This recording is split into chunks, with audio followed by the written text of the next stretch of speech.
Sehat, jam kerja. Putih, oh putih. Ya.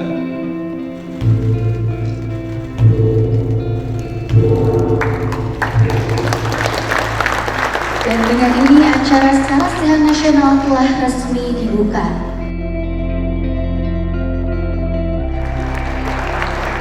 Assalamualaikum warahmatullahi wabarakatuh. Sampurasun. Yang saya hormati Ketua Fraksi Partai Golkar MPR RI, Bang Mekeng. Saya sangat akrab untuk berdiskusi. Meskipun saya alumni, tetap suka bertelepon. Karena biasa kalau alumni itu suka kangen sama sekolah awal.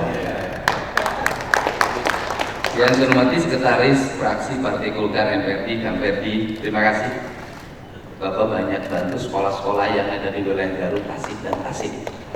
Dan dari dulu Bapak tidak pernah bergeser dari komisinya bidang pendidikan.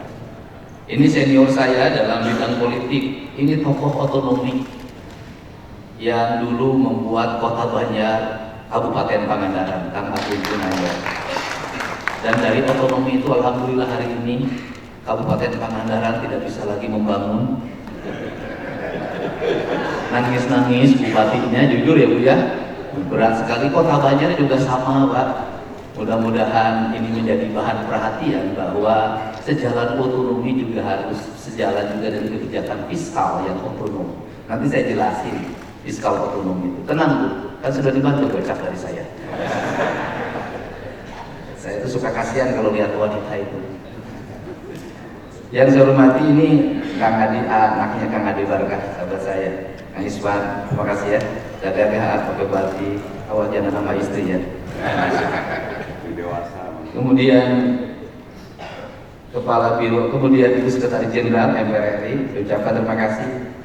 Para pejabat di lingkungan Sekretariat Jenderal MPR RI, kemudian kawan-kawan dari OJK, saya ucapkan terima kasih atas kehadirannya.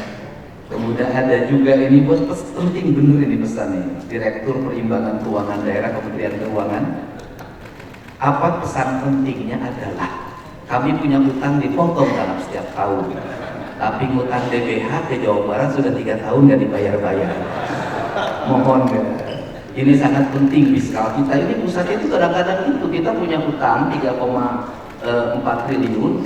Waktu bangun masjid dan segala macam itu tiap tahun otomatis dipotong, tapi kita nagih dana bagi hasil pajak ke daerah yang sampai hari ini belum dibayar-bayar, kirim surat udah 7 kali nggak dikabul-kabulkan.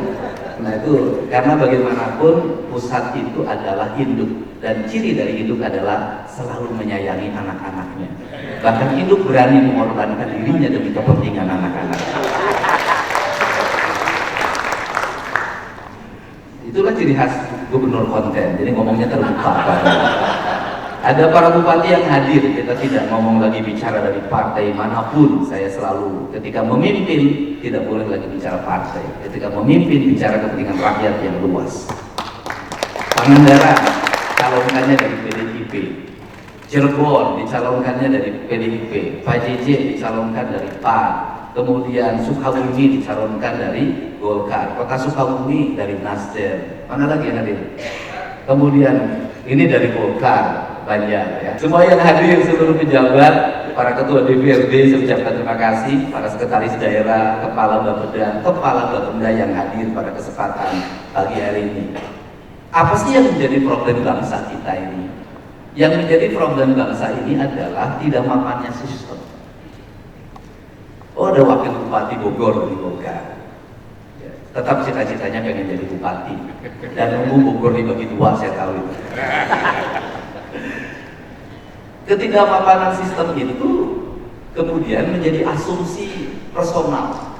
Ketika menjadi asumsi personal, kita terus-terusan mengalami perubahan sistem. Apa yang menjadi problem daerah? Yang menjadi problem daerah adalah satu, pemimpin daerah itu hubungannya lebih dekat dengan yang dipimpin. Saya katakan siapakah yang paling berat? Kepala desa. Kenapa kepala desa paling berat? Karena seluruh urusannya berhadapan. Rakyatnya sakit terlihat, rakyatnya marah terlihat di depan matanya. Anggarannya terlihat. Kalau 1,5 triliun kepala desa, 1,5 miliar kepala desa itu Larinya kemana? Ke Baja. Uangnya dipakai apa? Ke Baja. Makanya kalau kepala desa banyak yang cepat ditangkap korupsi, karena korupsinya kecil. Gampang kali membuktikannya, tinggal uang masuk, uang keluar, dan catatan administrasinya biasanya buruk karena ngandelin pejabat di sekretaris desanya. Sekretaris desa kadang-kadang saudaranya, itu problem. Nah, ini tetapi keburukan itu masih ada sisa ekonomi. Apa sisa ekonominya? Seburuk-buruknya pemimpin di bawah, koruptif sekalipun, uangnya beredar pada lingkungan. Kepala desa nakal paling tinggi, dia nambah istri, kampung tanah. Buruk iya, jelek iya, memimpinnya buruk iya, tapi uangnya tidak pernah ada yang lari. Dia di sana. Nah, kemudian naik lagi ke kabupaten, ya agak senang dikit lah, anggarannya sudah ada triliun, ratus. Tetapi tetap bahwa dia juga memiliki konstituen yang lebih dekat, Pak Iswara, wakil ketua DPRD. Nah, ke konstituen yang lebih dekat, kenapa? Yang nagihnya langsung, oposisinya terlihat. Kalau mau demonstrasi biayanya nggak mahal, tinggal datang naik truk masuk ke pendopo, gampang. Naik lagi ke gubernur, agak gampang. Uangnya triliunan. Kemudian hubungan emosional dengan kabupaten kotanya dengan rakyatnya agak jauh. Kenapa? Ada barikade. Kenapa? Kalau ada layanan jelek dia tinggal ngomong, kepala desanya gimana? Bupatinya gimana? Wali kotanya gimana? Seperti itu. Masuk lagi ke pusat, ke kementerian, lebih jauh lagi. Gak akan ada yang demo, gak ada yang dilayani secara langsung. Nah, sistematika ini adalah sebuah nilai gambaran bahwa pembangunan itu bukan hanya urusan kumpulan angka-angka. Pembangunan itu bukan hanya urusan kumpulan uang. Pembangunan itu adalah sebuah nilai historika, nilai emosional, nilai psikologi bagi lingkungan yang membentuk karakter. Sehingga kalau ngomong tentang kebinekaan, apa sih yang menjadi keunggulan Indonesia itu adalah perbedaan. Dari perbedaan itulah Belanda 350 tahun gak bisa menguasai Indonesia. Dia hanya di beberapa titik kekuasaan tidak menguasai Indonesia. Tidak. Kenapa? Tidak bisa menaklukkan semua daerah. Kenapa? Daerahnya karakternya beda-beda, sumber airnya beda-beda, kebudayaannya beda-beda, tokohnya beda-beda. Dan kebinekaan itu warisan dari mana? Dari budaya Nusantara. Budaya Nusantara warisan dari mana? Dari sejarah peradaban unggulnya kerajaan-kerajaan Nusantara yang sudah otonom berdiri kuat pada masanya sekitar 400 Masehi. Nah, kita masuk ke era di mana sentralisasi tersistem dalam sebuah tata kelola pemerintahan dari pusat sampai daerah. Maka ketika muncul otonomi daerah, setelah berdatang Pak Pangdam, ketika muncul otonomi daerah, memang para penyelenggara otonom daerah itu tidak semuanya baik. Tidak semua para bupati itu baik. Tidak semua para gubernur itu baik. Tidak semua wali kota itu baik. Yang tidak baik banyak, yang korupsi banyak, tapi yang berhasil juga banyak. Ketika saya jadi bupati pertama dulu, saya belajar di Jimbrana. Waktu itu, kepala daerah di Jimbrana itu mampu membangun sistem telekomunikasi lokal. Kemudian di Jawa Tengah ada namanya Sragen. Walaupun dua-duanya ujungnya itu menjadi problem hukum, tetapi kemajuan sebuah daerahnya nggak tergantikan sampai hari ini. Nah, dari otonomi itu apa? Saya bicara dulu sekarang. Keanekaragaman itu apa sih yang menjadi kesalahan fatal kita ini? Kesalahan fatal kita masalah energi misalnya. Sentralisasi PLN yang dilakukan di daerah ini. Berdampak apa? Biaya listrik mahal. Kenapa biaya listrik mahal? Karena negara pengelola listrik melakukan hal yang aneh-aneh. Gimana anehnya? Bendungan Cirata, listriknya dikirim ke Bali. Berapa pasang tiang listrik yang disebutnya Bandegar, orang Sunda bilang, Sutek, meliputi berapa ribu hektar dan melewati berapa ribu kilometer. Kemudian Yang di bawah Cirata dapat listrik dari mana? PLN. Listriknya dari mana? Dikirim dari Banten. Tenaga listriknya apa? Batu bara. Kemudian di daerah terhampar apa? Listrik yang dibangun dari air. Kemudian listrik yang dibangun di air ini kemudian diambil oleh orang-orang yang punya duit, dikomersialisasikan, dibangun listrik yang 3 megawatt, yang 5 megawatt, di mana-mana tersebar yang di desa-desa itu dijual lagi ke PLN. Dari PLN nanti dijual lagi ke warga yang ada di situ. Padahal negara kalau mengambil inisiatif mikrohidro itu dibangun oleh desa-desa dengan dana desa, didampingi oleh ahli-ahli di bidang pembangunannya. Mereka tinggal terima hasilnya. Di seluruh Indonesia itu terhampar apa? Rakyat punya kemandirian energi, rakyat punya kemandirian air. Dan semua maaf, kalau ngomong perang, Indonesia sulit dikalah. Kenapa? Karena mengidentifikasi daerah-daerah vital dan sentral yang membuat orang tergantung itu mengalami kesulitan. Kenapa? Karena orang Indonesia memiliki kekayaan energi culture yang ada di lingkungannya. Tidak semuanya tergantung pada PDAM, tidak semuanya tergantung pada PLN, tidak semuanya tergantung apa? Di bawah sekalipun berbagai titik sentral, dia masih tetap hidup. Ada sumber makanan di lingkungan, ada sumber energi. Kekayaan ini sering dilupakan oleh kita untuk membuat tersentral dan satu titik. Kenapa? Justru itu adalah kelemahan. Sekuat-kuatnya Jerman, kalau jaringan pipa gasnya ditutup, LPG-nya ditutup, itu selesai. Indonesia nggak bisa. Krisis 98-99 membuktikan bahwa krisis ekonomi global yang menghantam bangsa Indonesia tidak bisa memporak-porandakan segi ekonomi. Siapa yang bertahan pada krisis itu? Kaum pedesaan, kaum orang di pinggiran hutan yang mampu survive dengan kekuatan ekonomi lokalnya. Saya belajar, saya kemarin ke Aceh, saya ke Subang, kemudian ke Sumut. Saya belajar, kenapa ketika dihantam air, dihantam lumpur, kok mudah sekali?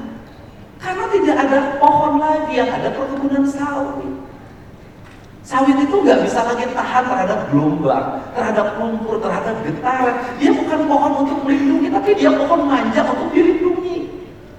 Dia ngambil air, dia harus dipupuk. Beda dengan hutan, dia tidak perlu air menghasilkan air, dia tidak perlu pupuk, dia menghasilkan pupuk.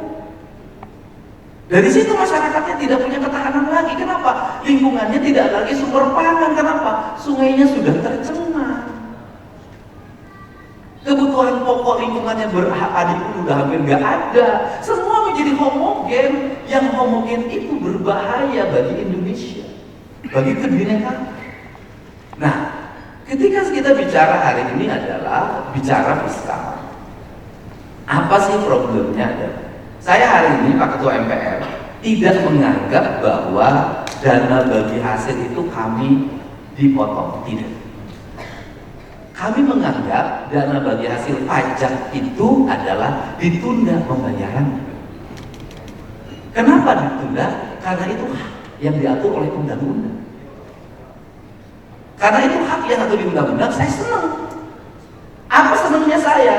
Kami efisien sekarang. Pegawai kami setengahnya kami bekerja di rumah. Apakah bekerja di rumah kemudian menjadi tidak efektif? Tidak. Produktivitasnya tinggi.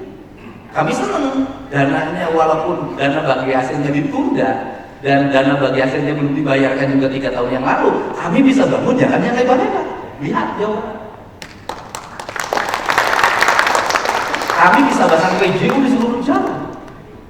Kami bisa menggratiskan sekolah SMA dan membangun puluhan ruang kelas, ratusan ruang kelas baru dan membangun puluhan unit sekolah baru.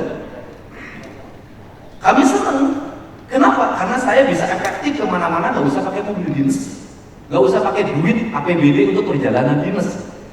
Karena dari 1,5 miliar dipotong tinggal 100 juta. Setahun itu perjalanan dinas gubernur Jawa Barat itu per tahun 100 juta. Mungkin jauh dibandingkan dengan dirjen penerimaan keuangan. Dan kami setiap hari berhadapan dengan apa? Dengan masalah. Masalah apa? Rumah roboh harus dieksekusi dibangun hari ini. Jembatan roboh harus kami eksekusi hari ini. Dan kami hari ini sudah merambah saja. Bukan yang kewajiban provinsi dan kewajiban nasional pun kami bangun. Jalan di Kerawang karena sudah berpuluh-puluh tahun macet. Padahal itu kawasan industri penghasil pajak yang tinggi bagi nasional. Kemudian jalannya tidak dibangun-bangun, jembatannya tidak dibangun. Kami hari ini bagi dua, jembatan 250 miliar dibangun oleh provinsi, jalannya 40 miliar dibangun kabupaten. Gerbang tol Karawang Barat dan Karawang Timur kami bangun. Dan kami hari ini membantu pemerintah untuk mengembalikan aset PJT 2 dalam bentuk sungai yang disewa-sewakan oleh warga yang itu ratusan miliar. Kami berhadapan dengan siapapun untuk dikembalikan kepada negara, sungainya difungsikan. Aset BPWS yang hari ini menjadi bantaran sungai, menjadi banjir, kami bongkar, kami kasih santunan warganya, kami pindahkan. Kami lakukan itu. PTPN, hubungan antara ATR BPN dengan PTPN, izin lokasinya nggak keluar, HGU-nya puluhan tahun nggak keluar, kami bereskan. Kenapa? Kami tidak memandang pusat dan daerah, kami memandang ini adalah negara kesatuan Republik Indonesia. Dan kami tidak ngomong biaya.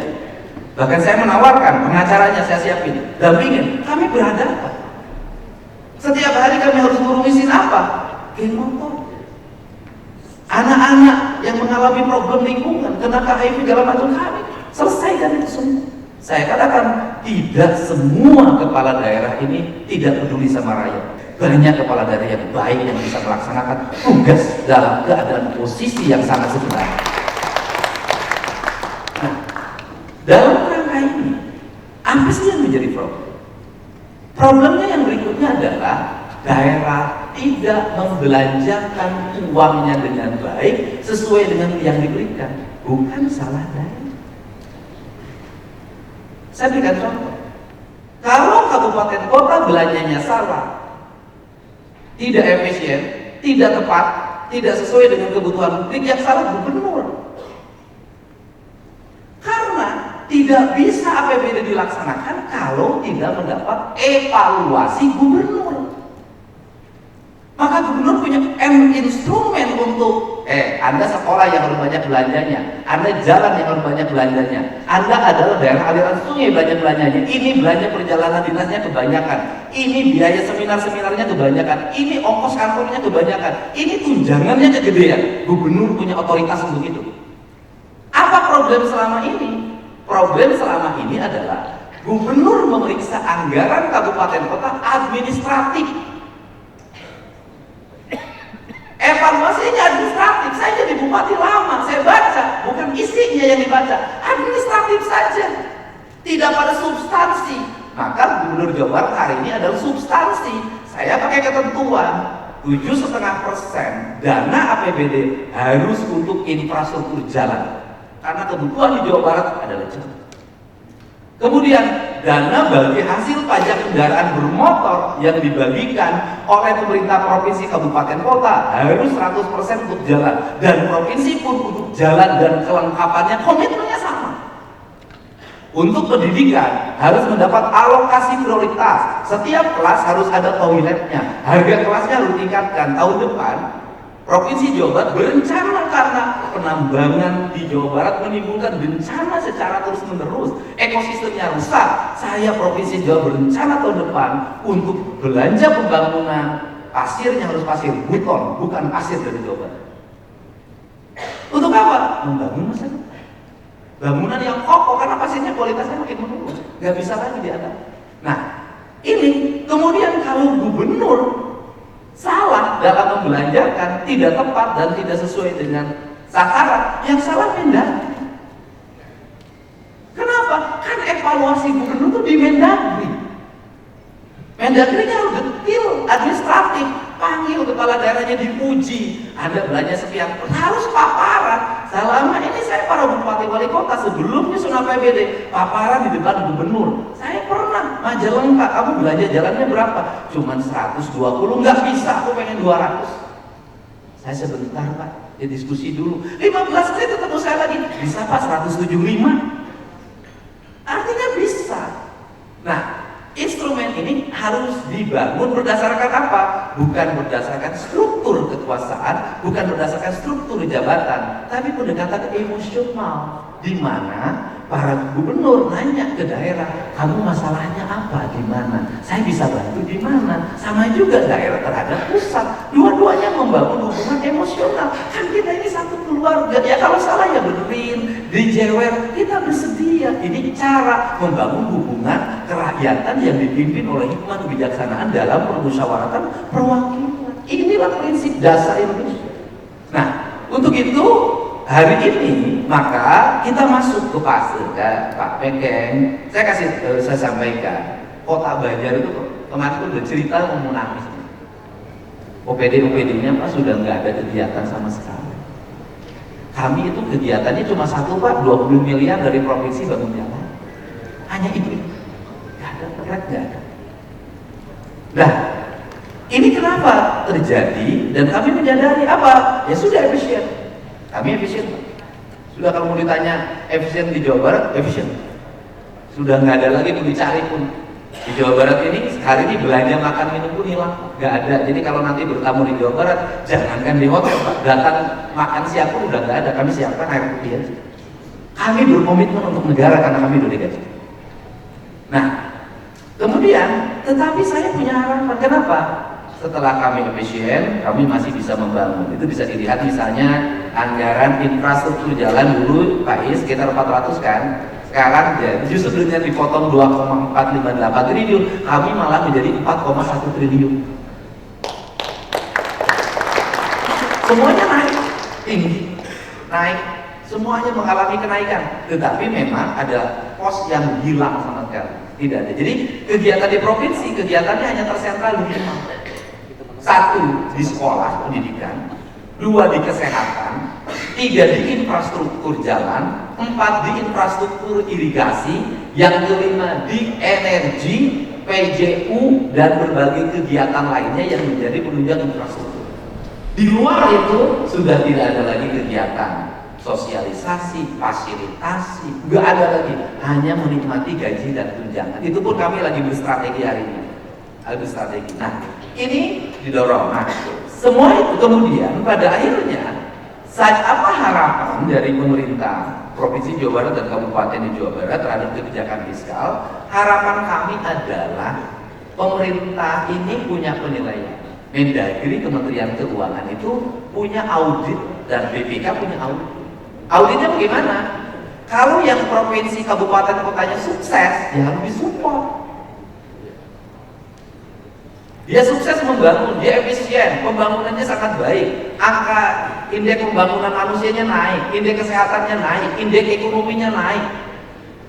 Kemudian dia menjadi penunjang terhadap pertumbuhan ekonomi nasional. Jawa Barat 5,2%. Artinya ya harus disupport. Ini adalah otonomi yang sukses. Ini didorong. Kemudian mereka yang inefisien, pemborosan anggaran, koruptif, ya itu harus dievaluasi. Dengan apa? Dikasih pendampingan untuk diarahkan agar belanja ke depan jauh lebih baik.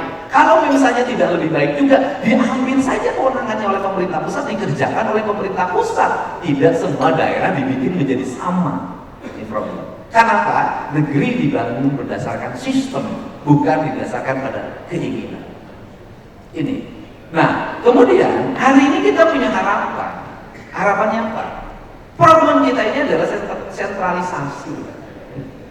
Problem sentralisasinya apa? Saya berikan contoh Pak. Saya sering turun ke Pak Mekeng.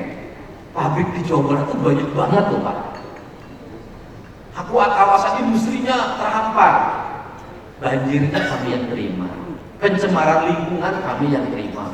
Mobil-mobil gede yang lewat tiap hari yang menghancurkan jalan kabupaten, jalan provinsi, kami yang harus memperbaiki. Jumlah penduduk yang bertambah sehingga ruas untuk Bandung tidak ada lagi tempat untuk membangun. Ruas untuk Kerawang sudah sempit, Bekasi sudah sempit karena pertumbuhan orang banyak, karena di situ pusat pertumbuhan ekonomi. Kami yang harus menanggung beban. Tapi perusahaan-perusahaannya punya kantor pusatnya di Jakarta. Perhitungan dana bagi hasil pajaknya si Jawa Barat yang gede ini hanya 140 triliun kalau nggak salah. Di Jakartanya 1.000 triliun lebih. Ya otomatis dong yang dapat limpahan ekonomi yang paling kuat dari seluruh problem yang ada di daerah adalah sebuah daerah menikmati banyak hal.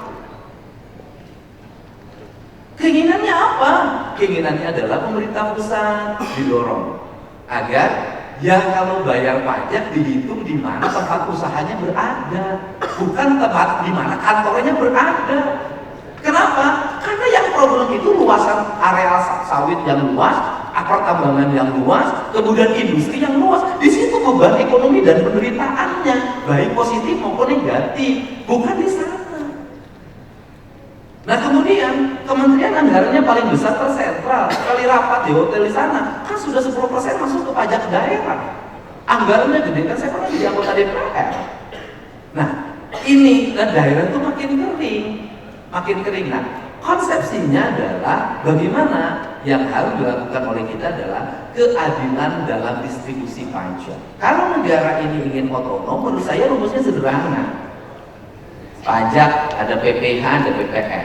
Pabriknya di mana tuh PPH? PPN-nya di mana? Di situ ada desa. Desa bagaimana? Kasih aja bagi hasil desa ini misalnya 3%. Dari 3% itu desa itu pembangunannya 5 tahun itu selesai. Dia sudah rapi semuanya. Maka tahun ke-6 dana bagi hasil pajaknya suruh investasi dong.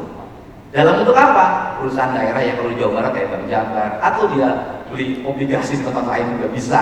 Dia mendapat benefit yang tinggi lagi. Dia ikut memegang saham di sebuah wilayah. Desa itu mandiri, nggak usah dikelola dia, sudah dikelola oleh orang lain. Kenapa? Maka negara itu dalam perspektif ke depan yang dihitung oleh saya, itu nanti kalau bagi hasilnya dibagi secara berkeadilan, nggak usah lagi dikasih dana desa. Kenapa? Dia sudah cukup dari dana fiskal yang dimiliki di dalam. Ini konsep daerah. Nah, kemudian yang berikutnya juga provinsi juga sama, kabupaten juga sama. Nah, caranya bagaimana? Pembangunannya dibuat terencana dengan baik. Kan kita ada data BPS. Kualitasnya ditingkatkan, sekolah kualitasnya ditingkatkan, jembatan kualitasnya ditingkatkan, semua ditingkatkan. Kemudian ketika semua ditingkatkan, kualitasnya semakin baik, maka ke depan berarti ada waktu jeda. Kita tidak bangun jalan, kita tidak bangun jembatan, kita tidak pasang listrik, maka uang itu digunakan untuk investasi daerah. Sehingga kayak Cina berhasil seperti itu. Nah, kita ini kalau sistem belanjanya adalah, mohon maaf saya nggak setuju juga. Saya kemarin tuh nggak setuju. Anggaran harus 100% diserap. Jangan dulu 100% dilihat dulu. Jenis anggarannya apa? Kalau nyerap anggaran cuma rapat, seminar, sosialisasi, beli snack, gampang. Justru kan yang susah itu harus tender, lelang, diperhatikan berkualitas atau tidak, kemudian belanjanya diperhatikan, nanti uangnya dibayarin, pekerjaannya selesai atau tidak. Nah itu yang harus fokus. Jadi jenis belanjanya apa yang harus terserap itu. Saya hari ini jujur aja nih ada gunanya, justru belanja untuk belanja barang dan jasa Pemda Provinsi Jawa Barat sampai sekarang belum saya keluarkan. Kenapa? Saya fokus bayarin dulu infrastruktur. Takut apa? Takut belanja yang internal dibayarkan, yang eksternal untuk yang ketiga belum bisa dibayarkan, nanti jadi utang. Ini sih hati-hati. Nah ini yang terjadi, Nah untuk itu obligasi daerah adalah sebuah tawaran baru. Tawaran baru apa? Mendorong kemakmuran daerah. Mendorongnya apa? Bagi hasil pajaknya, dengerin. Dana keuangan pusat, penyimbangan pusat dan ke daerahnya dibikin keadilan. Setelah itu kita akan mendapat insentif obligasi daerah. Saya meyakini Indonesia itu bisa ngalahin negara-negara bagian seperti Amerika. Kalau dua-duanya berjalan, insentif pajaknya berhasil, ditambah obligasi daerah. Udah Pak, uang beredar di daerah Pak. Dengan uangnya beredar di daerah, maka setiap orang tidak berpikir ke pusat kota. Ada tumbuh ekonomi di kampung. Sekarang pariwisata udah ke desa-desa. Hari ini ada yang menarik di Bali, Pak. Masyarakat itu nutup sawahnya pakai seng. Kenapa? Karena wisatawan menikmati hamparan sawah punya dia, sedangkan dia buka warung di sawahnya nggak boleh. Yang membangunnya adalah para pemodal besar. Akhirnya ditutup jalannya, ini sawah kami, kamu lihat sawah saya, tapi saya yang tidak boleh berjualan di tempat saya. Saya kagum sama orang Bali. Nah, ini. Nah terakhir saya kasih tahu pada semuanya, kenapa Gubernur Jawa Barat ini hubungannya dengan fiskal. Hari ini konsen ke penanaman, ini penting. Ada kebun teh, tanamin pakai dana APBD. Ada hutan yang kosong, tanamin pakai dana APBD. Saya nggak peduli itu aset siapapun. Karena kepentingan saya cuma satu. Jawa Barat itu kuncinya di alam. Pangandaran dan Ujung Laut, Bandung, Subang, Purwakarta, Cianjur, Bogor, yang diandalkan apa? Perkebunan. Jadi perkebunannya harus dijaga, hutannya harus dijaga, perhutaninya harus dijaga. Jadi kalau perkebunannya terjaga, perhutaninya dijaga, maka satu terlepas dari bencana. Kenapa? Lebih baik Pemda mengeluarkan 20-30 miliar untuk nanam kebun teh yang digunduli. Kenapa? Kalau terjadi longsor, kalau terjadi banjir, biaya recovery-nya lebih dari 100 miliar. Orang nggak ngeh bahwa ini investasi. Maka ya, yang berikutnya adalah orang di Jawa Barat itu pengen apa? Pengen tidur yang nyenyak, pengen makan yang enak, sederhana. Rumusnya cuma satu, jalanan kudu halus, perkebunan anak halus, itu kan, lalaki jeng awewena mahulus, sudah, itu kan, ini pasti makan jeng gabus setiap sore. Nah ini harus tidak. Nah ternyata grafik itu berhasil berdasarkan data BPS. Setelah saya fokus konsen recovery alam, konsen menyetop studi tour, di stop, yang anak sekolah nggak boleh, dan orang pesimis terhadap pariwisata. Hari ini pariwisata Jawa Barat dari terbaik selama 5 tahun terakhir. Jadi kalau Pangandaran kerjanya itu cukup jualan pantai, ya nggak usah dirusak pantainya. Cukup dibangun jalur kereta api sampai Pangandaran, selesai. Kalau puncak itu pergi ke puncak karena kebun tehnya jangan dirusak. Jaga kebun tehnya, jalannya diperhalus, dibangun keamanan yang baik. Bagaimana cara keamanan baik? Maka sistematika pengamanan kita ditingkatkan. Orang-orang nggak boleh nganggur, harus ada kerjaan. Nah ini sistematika. Jadi karena ekonomi kita ini sangat bergantung pada alam dan sangat terletak pada siklus alam, maka menjaga alam adalah kewajiban utama dalam bernegara dan berbangsa. Untuk itu saya ucapkan terima kasih. Hari ini kita punya harapan baru buat Bupati Wali Kota, yaitu adanya obligasi daerah. Mudah-mudahan dengan obligasi daerah ini uang-uang yang tersimpan di bank-bank sentral, apakah uang Aspen, uang BPJS, pokoknya uang haji, banyak itu orang kampung jual sawah, hajinya 10 tahun ke depan, uangnya kan disimpan di sana. Gitu kan, mudah-mudahan bisa balik karena kalau Indonesia ingin kokoh terbebas dari bencana, maka harus kembali ke kampung halaman. Kampung halaman adalah kembali ke tanah air. Kembali ke tanah air adalah kembali menjaga tanah, menjaga air, menjaga udara, dan menjaga sinar matahari. Terima kasih Pak Meng. Ini harapan baru bagi kita. Bupati saya belum ada ngerti obligasi daerah itu apa, saya belum tahu. Saya tahu. Namun kita ulang diberi duit mau asal itu. Obligasi daerah itu ya kita ada uang yang bisa untuk kegiatan pembangunan kita, di mana orang yang membeli obligasinya itu nanti mendapat keuntungan. Dan uang yang dikelola di pusat itu juga banyak uang obligasi ya. Mudah-mudahan obligasinya bukan hanya untuk pembangunan pemerintah pusat, tetapi juga nanti bisa bermanfaat bagi pembangunan pemerintah daerah. Saya ucapkan terima kasih bagi semua yang hadir. Mudah-mudahan ini mencerahkan dan membuat kita menjadi optimis. Dan terima kasih buat Pak Ketua Fraksi Golkar MPR RI. Saya bisa acara di hotel Pak, karena di APBD saya tidak ada acara ini. Terima kasih Pak. Assalamualaikum warahmatullahi wabarakatuh.